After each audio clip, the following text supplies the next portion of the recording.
Yes, Jing, kanina, grabe yung iyak mo, ha? Oo. Bakit ba? Ano ba ang hugot ng iyak mo kanina? Kasi po yung anak ko po, dalawa ng college. Isang nursing student, 3rd year. Isang 2nd year college, HM student. Tapos may baby pa po akong 4 years old. Wow. Eh, hindi naman po ganun ka, yung kita ko, kita ng asawa ko. Yung nairaraos lang po namin yung tuition nung panganay ko dahil sa tulong ng kooperatiba, sa kanang 5-6.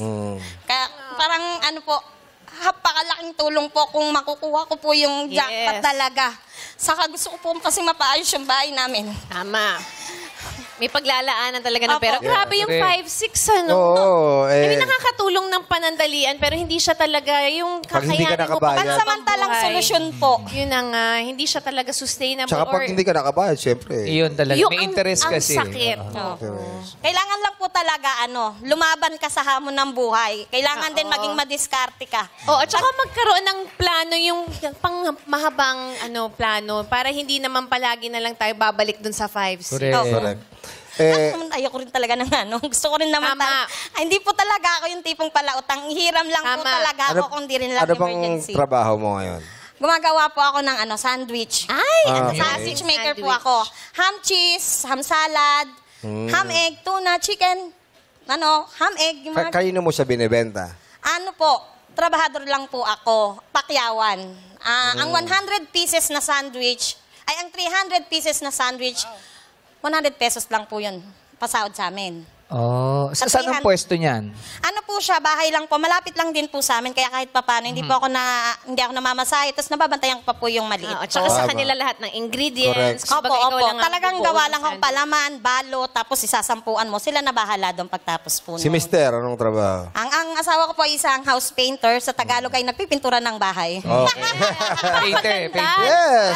Oh, why not? Nagbibigay kulay. Kasi gaganda bahay nila kung wala yung asawa ko. For the aesthetic. Marangal na trabaho. Yes, po. Dapat pinagmamalaki natin Yes, yan, po. di ba? Okay. Yung dalawang anak mo nag-aaral, tama? Opo. I'm sure napapanood nila to or napapanood nila to. Of course, Lagi po silang nanonood. alam nila kung ano yung pinagdadaanan yung mag-asawa. Anong gusto mong sabihin sa kanilang dalawa na nag-aaral? Kahit anong igagapang namin sila. Kahit na mahirap kumita, mahirap ang hanap buhay namin, napapagod. Pero lahat kakayanin naming mag-asawa para sa kanila.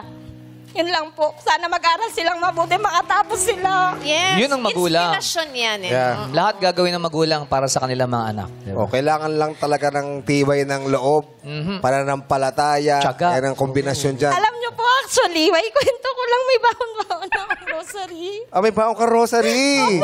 Oh, yan. Kaya kanina pa ako ganyan na ganyan kada segment po. Kanina, dasal ako ng dasal. Sabi ko, Lord, please, bigay niyo po sa akin to. Kanina pa po ko. Kaya pa po ako dasal ng dasal. Amen. Thank you for sharing. Kailangan niya marinig ng Yeah. iba na nawawalan ng pag-asa. Correct. Tama.